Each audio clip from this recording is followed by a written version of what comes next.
이번 사연자분은 어린 나이에 이혼을 2번이나 경험하셨네요. 저도 생각이 많아지는 사연이었습니다. 바로 시작할게요. 저는 현재 이른 나이 25살에 이혼을 2번이나 경험한 여자입니다. 믿기 힘드시겠지만요. 저에게는 늦은 나이에 저를 얻게 되어 너무나 예뻐하고 공주처럼 대해주시던 아빠가 있었어요. 물론 엄마도 그랬지만요. 아빠에 대한 정이 남달랐던 저는 너무나 잘 따랐고 너무 든든했습니다.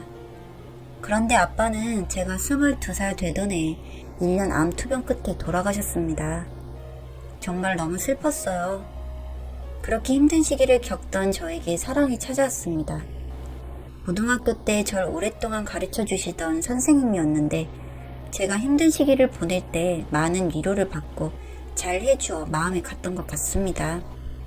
나이차가 띠동갑 정도 났지만 저는 왠지 그런 사람들에게 호감을 느꼈어요. 아빠의 빈자리에 대한 영향인 것 같습니다. 그렇게 몇 개월 만나보지도 않고 반대하시는 엄마에게 빡빡 우겨서 결혼을 했어요. 22살에 결혼을 하니 친구들은 놀라워했죠. 그렇게 조금이나마 마음이 기댈 수 있는 곳을 찾은 것 같아 행복했습니다. 그런데 얼마 뒤에 좋은 조건의 강사 자리가 생겼다고 서울로 이사를 가야 한다고 하더군요. 뭐 사랑하니까 따라갔습니다. 그냥 제가 너무 어렸던 것 같습니다. 마치 인형처럼 하자는 대로 다 하고 그런 게 사랑인 줄 알았고요.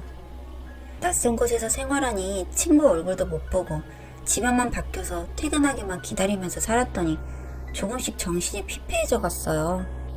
그렇다고 해도 늘 저를 사랑해주고 예뻐했다면 문제가 되지 않았겠지만 그것도 아니었습니다. 그 사람은 잦은 술자리에 노래방에 외박까지 저를 전혀 배려하지 않았어요.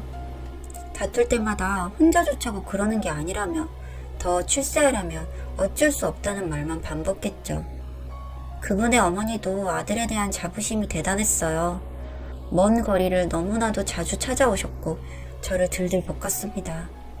어려서 할 줄 아는 게 아무것도 없다며 살림을 가르친다는 명목으로요. 도저히 힘들어서 버틸 수가 없었어요. 그래서 그냥 도망쳤습니다. 결혼한 지는 4개월 정도 됐을 때 무작정 짐 싸서 내려왔어요. 그랬더니 찾아왔어요. 만나서 차근차근 대화하며 좋은 방향으로 헤어지는 걸 택했어요. 물론 저에게도 너무 성급하게 모든 걸 결정한 탓이 있었기에 제가 시집갈 때 어머니가 해주셨던 혼수 모두 그냥 다 쓰라 하고 놔달라고만 했더니 고민 끝에 알겠다고 하더군요. 그렇게 제 첫 번째 결혼 생활이 끝났어요. 그렇게 다시 여느 20대 초반 또래들처럼 다시 지내기 시작했습니다. 뭐 이것저것 해보고 싶은 것도 많았습니다.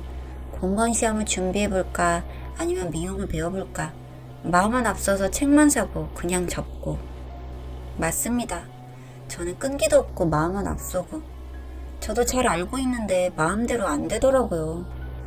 운동이라도 배워보자 하는 마음에 볼링 동아리에 가입했습니다. 다들 나이가 있으신 분들이 많았는데 갑자기 20대 초반 아이가 나타나니 다들 귀여워해 주셨어요. 거기서 두 번째 남편을 만나게 되었습니다. 볼링을 엄청 잘 치는 사람이었는데 언제든지 레슨 해줄 테니 연락하라고 했었죠. 그런데 그 사람 아버지를 많이 닮았었습니다. 외모도 그렇고 허허 웃는 사람 좋은 미소까지도. 그냥 몇 번 만에 제 마음이 완전 가있더라고요. 그 사람은 이혼을 한 사람이었습니다. 자식도 있었지만 전 부인이 키우는 상태였고요. 뭐 그런 건 중요하지 않았어요. 이미 마음에 가득 찼었기에 매일 연락하고 레슨을 핑계로 만났죠. 그렇게 몇 번 보다가 술을 한 잔 먹었어요. 그리고 그날 잠자리를 가지게 되었습니다. 다음날 웃기긴 한데 한번 만나볼래? 하더군요. 저는 알겠다고 했어요. 나이차가 17살. 거기에 나이 들어 보이는 외모 때문에 어딜 가나 아빠와 딸인 줄 알았어요. 그런 사람들 볼 때마다 불같이 화를 냈었죠. 애인 사이라고요. 정말 철없었습니다. 혼자 살던 그 사람에게 거의 같이 살았어요. 엄마는 걱정하셨습니다. 요새 무슨 일 있나면서요. 그래서 사실대로 말했어요. 정말 불같이 화를 내셨어요. 아직도 정신 못 차렸냐고요. 그리고 현실적으로 애 둘 딸린 이혼남이 말이 되냐면서요. 엄마랑 나이가 비슷한데 도대체 무슨 생각을 하냐면서. 그런데 그렇게 반대할수록 더 사랑이 커졌어요. 어려서 그랬을까요? 왠지 반대하는 사랑을 한다는 게 내가 세상 가장 슬픈 여자고 비련의 여주인 같고. 지금 생각하면 정말 이불킥 나옵니다. 7살이 친오빠는 그렇게 살 거면 인연 끊자고 했어요. 집에 들어오지도 말라고. 그렇게 한바탕 싸우고 또 만류하는 엄마 팽개치고 나왔습니다. 그렇게 전 남편 집에 들어가 살기 시작했습니다. 그렇게 살다 보니 그 사람은 저에게 결혼하자고 했어요. 뭐 놓치고 싶지 않은 마음이었나 봅니다. 자기 나이에 어린아이 만나니까 불안하기도 했던 것 같고요. 뭐 어차피 이렇게 평생 살 건데 그래도 되겠다 싶어서 알겠다고 하고 혼인신고를 해버렸어요. 결혼식은 하지 않았지만 간단하게 촬영 같은 건 했고요. 그쯤 되니 그냥 엄마는 두 손 두 발 다 들었고 그냥 제발 행복하게만 살아라며 응원해 주셨습니다. 나중에 오빠에게 들으니 정말 몇 날 며칠 많이 우셨다고 하더라고요. 아빠 사진 보면서요. 그렇게 살던 중에 문득 생각이 들더라고요. 나도 아이를 낳고 싶던 생각이요. 그래서 아이를 갖자고 말하려고 했어요. 좀 망설여졌지만요. 왜냐면 둘이나 아이가 있는 사람이었기에 쉬운 일은 아니었으니까요. 타이밍을 재고 있던 어느 날 전 남편이 먼저 말하더라고요. 부인과에서 하는 시술 뭔지 알아? 아니, 뭔데? 그냥 하고 나면 약 먹지 않아도 몇 년 동안 피임 되는 거야. 할래? 아니, 그걸 내가 왜 해야 해? 아니, 그냥 편하다고 하기에. 뭐 이런 식의 대화였어요. 아이는커녕 임신할 것을 두려워하고 있었어요. 친구들한테 말했더니 완전 난리가 났습니다. 자기가 수술하던지 너한테 그런 거 시키는 거 뭐냐고. 그래서 그 다음날 진지하게 얘기했어요. 나는 아이 갖고 싶은데 어렵겠냐고. 그러니 아직까지는 좀 그렇고 자기 아이들 좀 더 크면 그때 생각하고 싶다 하더라고요. 심정이 아예 이해 안 가는 것은 아니라 알겠다고 했어요. 그리고 저는 시술을 받았어요. 원하는 건 다 해주고 싶었으니까요. 그러던 어느 날 모르는 번호로 연락 왔어요. 전 부인이라고요. 만나자 해서 만났더니 막말을 했어요. 진짜 그 사람이 너 좋아서 만났는지 아냐는 둥 어차피 아이 있는 곳으로 돌아온다고요. 그냥 넘겼어요. 그런데 그 사람 점점 저한테 불만이 쌓여갔어요. 아침도 안 차려주고 할 줄 아는 음식도 잘 없고 살림도 너무 무신경하고 안 한다면서요. 그래서 저는 밥 해주고 살림하려고 결혼한 거 아니고 나도 낮엔 하고 싶은 거 하면서 저녁엔 장사 돕고 있지 않느냐. 집에서 살림할 시간 없다 하니 제가 낮에 운동하고 원데이 클래스 배우러 다니는 거 그만하라고 하더라고요. 싫다 했어요. 그리고 곰곰이 생각해보니 일은 하루에 6시까지 하고 있는데 월급도 안 주고 그냥 필요할 때마다 조금씩 주는 게 싫고 저도 제 돈이라는 걸 좀 갖고 싶어서 월급 달라 했더니 돈이 뭐가 필요 있냐면서 내 돈이 너 돈이지 하면서 얼렁뚱땅 넘어가더라고요. 도대체 번 돈으로 다 뭐 하는지 궁금했어요. 그렇게 몰래 알아봤는데 알고 보니 한 달에 400만 원이라는 돈을 아이들 생활비로 지급하고 있더라고요. 물론 아이들 돈 많이 들겠지만 너무 많다고 생각이 드는 건 어쩔 수 없었어요. 그래도 아빠의 마음이겠거니 하면서 아무 말 안 했습니다. 그러던 중에 우연히 가게에서 정신없이 일하다가 폰을 카운터에 잠금 풀린 채로 뒀더라고요. 얼른 들고 화장실 가서 카톡을 봤어요. 내용이 가관이더군요. 정부인이랑 대화하는 게 그냥 누가 봐도 부부인 것 같은 느낌. 언제 와? 올 때 뭐 좀 사와. 알겠어. 애들 자? 응, 아까 잠들었어. 빨리 와, 배고파. 뭐 이런 식의 대화였어요.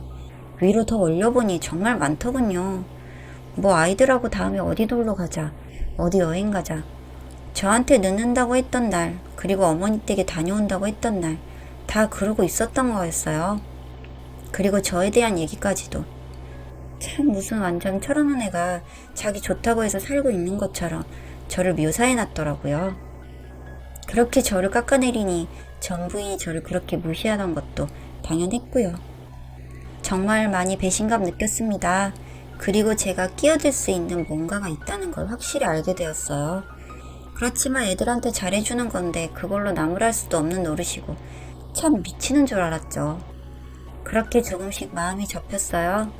어딜 가나 당당히 전 남편을 소개하고 SNS에 사진도 올리고 싶고 그랬었는데 그런 것들이 다 불가능하니 제 또래들이 하는 사랑을 하지 못하고 있으니 더더욱 그랬었죠. 가장 화가 나고 참을 수 없던 건 다른 사람들에게 저를 그렇게 가볍게 말했다는 것이었죠. 조금씩 정리했어요. 그리고 뭔가 빅엿을 주고 싶었어요. 현실적으로는 그 사람한테 타격이 있을 리는 없지만요. 그래서 하루는 친구들과 남자친구들 모임하는 데 불렀어요. 다들 20대 초반인데 혼자 뭐 엄청 뻘쭘해했죠. 그랬더니 그날 집에 가서 엄청 화내더군요. 뭐 하는 거냐고. 그래서 받아쳤어요. 나도 오빠 친구들 모임 가면 똑같다고요. 확실히 알게 되었습니다. 이 사람과 함께하면 제 인생도 어느 정도 포기하고 살아야 한다는 걸요. 처음엔 사랑이란 이름으로 다 덮을 수 있을 줄 알았어요. 그런데 그러기엔 제가 너무 젊더군요.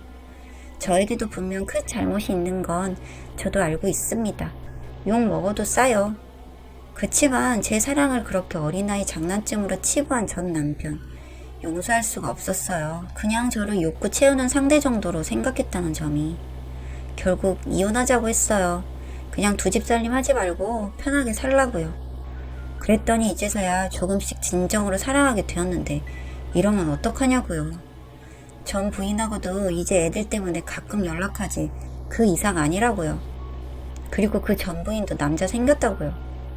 그런데 문득 든 생각이 전 부인이 남자 생겨 갈 곳 없으니 나한테 충실하기로 했구나 이거였어요. 더 치가 떨렸죠. 그래서 싫다 했어요. 정말 당신이 싫다고요. 사랑이란 감정 이제 없다고요. 그 사람 붕 떴습니다. 여기도 저기도 다 놓치게 된 거죠. 이제 그 나이에 그 외모에 어디 가서 돈으로 여자 꼬시면 모를까. 돈도 애들한테 다 갖다 바치니 없겠지만요. 두 번의 이혼남에 뭐 평생 혼자 늙어 죽기를 바라면서 마침표 찍었습니다.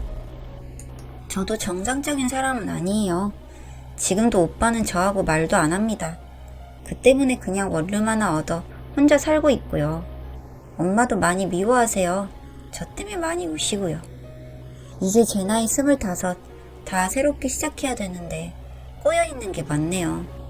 하나하나 제 자리로 돌려내보려 해요. 아빠에 대한 그리움은 잠시 접어두고요. 저는 20대 후반의 여성입니다. 성인이 되고 나서부터는 좋은 남자를 만나 연애를 하고 싶은 마음뿐이었습니다. 고등학교 때까지 숨도 못 쉬고 학교에서 공부만 했거든요.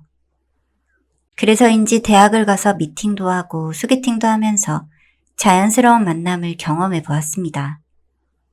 무엇보다 성실하고 인상 좋고 저와 얘기를 통하는 사람을 찾다 보니 의외로 찾기가 어려웠습니다. 그러다 보니 파트타임 알바를 하면서 알게 된 남친이 저에게 다가왔습니다. 물론 제가 원하는 이상형은 아니었어도 저를 푸근하고 안심되게 해주는 것도 그렇고 배려심이 많은 사람이었습니다. 그래서 전 더 빠져들게 되었고 그때만 해도 남친의 가정 환경이나 조건 따위는 염두에 두지도 않았죠. 아마도 너무 어려서 그랬던 것 같습니다. 3년을 사귀고 나서 저는 졸업하고 취직을 했고 남친은 복학해서 학교를 다니고 있었습니다. 취업하는 것은 낙타로 바늘구멍 뚫기라는데 그래도 어렵게 들어가서 전 하루하루 열심히 일을 하고 있었습니다. 제 외모가 갸냘프고 순진하게 생겨서 누가 보면 굉장히 약해 보이는데 실제는 깡도 세고 건강한 편이에요. 그런데 사내 남자 직원들이 유독 저만 챙기니까 다른 여직원들의 감정이 상한 듯 했어요. 그도 그럴 것이 골드미스들이 많은 부서였거든요. 하루는 그 얘기를 남친에게 했는데 절 이상한 눈빛으로 쳐다보면서 혹시 해프게 보이는 거 아니냐고 묻는 거예요. 전 소스라치게 놀랐고 어떻게 그런 표현을 쓰냐면서 화를 내고 집에 들어왔어요. 아무리 생각해도 그런 말투와 눈빛은 쉽게 이해되지 않았거든요. 그때만 해도 남친이 의처증의 전조 증상이라고는 생각하지 못했어요. 그저 질투가 심하구나, 그 정도였죠. 그런데 시간이 지나면서 점점 정도가 심해지자 그제서야 깨달았어요. 아, 이건 병이구나 하고 말이죠. 안 되겠다 싶어서 헤어지자고 했더니 남친은 그 자리에서 벌떡 일어나 혼자 나가버렸어요. 그러더니 그날부터 계속 제가 자취하는 월세 아파트 앞에서 나타날 때까지 기다렸어요. 다른 길로 밤늦은 시간에 가도 마찬가지였어요. 석고상처럼 그 자리에 꼿꼿이 앉아서 있더라고요. 아무런 문제없이 살아왔던 저로서는 그 공포감이 이루 말할 수 없이 컸고요. 참기 어려웠어요. 출퇴근할 때마다 관 속에 들어가는 기분이었죠. 친구에게 부탁을 해서 그 회사 동료 집에 가서 이틀을 먹고자 하는데 그곳까지 어떻게 알아서 절 찾으러 온 거였어요. 그 동료 충격 먹고 저한테 아예 말도 못 붙이는 겁니다. 할 수 없이 남친을 만나서 미안하다고. 하지만 우리 인연은 끝났으니 이제 그만하자고. 나도 너무 힘들다고 고백 아닌 고백을 했어요. 남친은 자기가 끝날 때까진 끝난 게 아니라면서 절대 못 놔주겠다고 했어요. 어쩔 수 없이 경찰에 신고하고 휴직계를 냈어요. 제가 미치는가 남친이 잡혀가는가 둘 중 하나였죠. 결국 남친은 제가 집에 돌아온 날 절 폭행해서 과실치상으로 구치소에 들어가게 되었어요.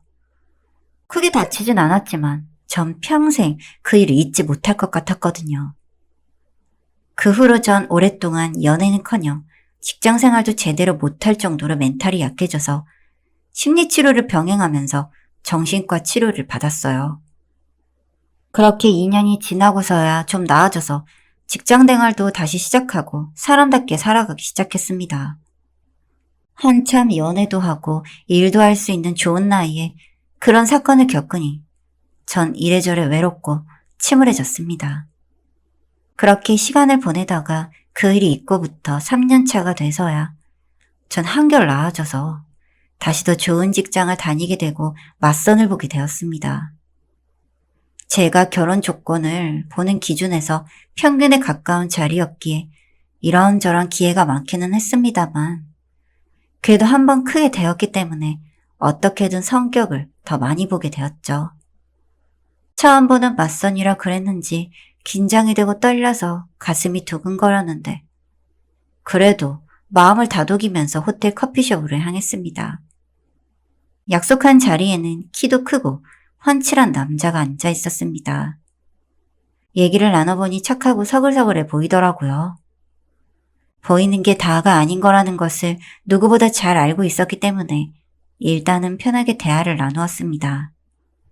직업도 안정적이었고 전 무엇보다 저를 배려하는 마음이 진심으로 느껴져서 좋았습니다. 그렇게 연애로 반년을 보내고 난 후 양가 가족 상견례를 하기로 했습니다. 약혼식은 아니었지만 단정한 드레스풍 정장을 입고 나갔고 최대한 성의 있는 만남을 위해 헤어샵에서 메이크업도 받고 나갔습니다. 저희는 4명, 그쪽도 4명이라고 했습니다. 룸에서 기다리고 있는데 동생이 조금 늦는다면서 기다려달라고 해서 주문을 넣고 저희는 먹고 있는데 땀을 흘리면서 들어선 남자는 바로 제가 헤어진 그 남친이었습니다. 전 너무 큰 충격에 그 자리에서 주저앉고 말았습니다. 성은 같았어도 이름이 전혀 달랐는데 알고 보니 배다른 동생이라는 겁니다. 믿을 수 없는 그 현장에서 전 기절할 지경이었습니다. 그도 저도 그 자리에서 아는 척은 하지 않았지만 이 결혼을 한다면 어떤 끔찍한 결과가 나올지 불을 보듯 빤했습니다. 결국 저는 파혼을 하고 말았습니다. 너무 슬프고 괴로웠지만 어쩔 도리가 없었습니다. 현 남친은 저를 놓을 수 없다고 몇 번이고 찾아왔는데 전 사실을 털어놓을 수밖에 없었습니다. 속이는 것도 정도지 이건 그냥 넘어갈 수 있는 문제가 아니었으니까요. 그렇게 저희는 어이없는 사건 때문에 그렇게 헤어지게 되었습니다. 나중에 들은 사실이지만 현 남친은 동생이 그렇게 경찰서를 들락거릴 정도로 스토커 기질이 심한 줄 몰랐고 결국 인연을 끊었다고 하더라고요. 문제는 그 다음이었습니다. 계속 저를 찾아다니느라 길을 쓰더니 결국 지방 발령으로 내려간 저를 찾아와 직장에 간 동안 제 집에 들어와 앉아서 술을 마시고 있는 모습을 발견한 저는 결국 경찰을 불렀고 현행범으로 체포되어 검찰로 넘겨졌고 재판에서 징역 5년이 나와서 교도소에서 복역 중입니다. 어쩌면 제 인생을 깡그리 말아먹을 수 있는지 너무나 속이 상하고 괴로워서 죽어버릴까 하는 고민도 했었습니다. 하지만 이미 늦었고 앞으로는 그저 조용히 살아야겠다는 생각뿐이었습니다. 맞선 남이었던 현 남친은 절 잊을 수 없다면서 미국에 가자고 애원을 하면서 절 놔주지 않았습니다. 그래서 전 직장을 그만두고 남친과 미국으로 떠났습니다. 현지에서 결혼식을 올렸고 남친은 하고 싶은 공부를 하겠다면서 유학을 하게 되었고 저 또한 MBA 코스를 듣게 되었습니다. 국내에 복귀를 하더라도 다른 문제 없이 일을 다시 할 수 있었기 때문입니다. 하지만 배다른 동생인 옛 남친이 다시 찾아오지는 않을까 5년이라는 시간이 늘 불안했습니다. 저희 부모님은 자세한 내막을 모르셨지만 그래도 결혼식도 와주셨고 가끔 여행을 오시면 들러가시면서 더 늦기 전에 아기를 갖는 게 어떻겠냐고 물어보셨습니다. 저 역시 예쁜 아기를 낳고 정착하고 싶었죠. 그런데 그게 마음은 동하는데 둘 다 학생이라 양육비가 걱정되는 것도 사실이었습니다. 그러자 아버지께서 5천만 원을 흔쾌히 주시면서 돌 무렵까지는 키울 수 있을 테니까 염려 말고 낳으라고 토닥여 주셨습니다. 그해 가을 저희는 아이를 가졌고 이듬해 딸을 낳았습니다. 정말 행복했고 이런 날이 다시 올까 싶을 정도로 기쁜 나날이었습니다. 그런데 행복은 그리 오래가지 않았습니다. 딸이 3살이 될 무렵 전 남친인 남편의 배다른 동생이 출소를 했습니다. 설마 했는데 미리국을 해서 미국에서 사는 절 찾으러 온 겁니다. 남편이 학교 간 사이에 저와 제 딸을 해하려고 하는 것을 이웃집 가족들이 911에 신고를 해주어 겨우 살아났고 전 제정신으로 살 수가 없어 남편과도 별거를 하게 되었습니다. 이 모든 일들이 배다른 동생 탓이라는 것을 알게 된 남편은 다시는 감옥에서 나오지 못하게 손을 써두어 동생이 이젠 재범이기도 하고 형량이 높아져 15년형을 받고 교도소에 들어간 날 스스로 목을 매서 자살을 했습니다. 참으로 믿기 어려운 현실이었습니다. 어쩌다 이렇게까지 파국을 맞게 되었을까요?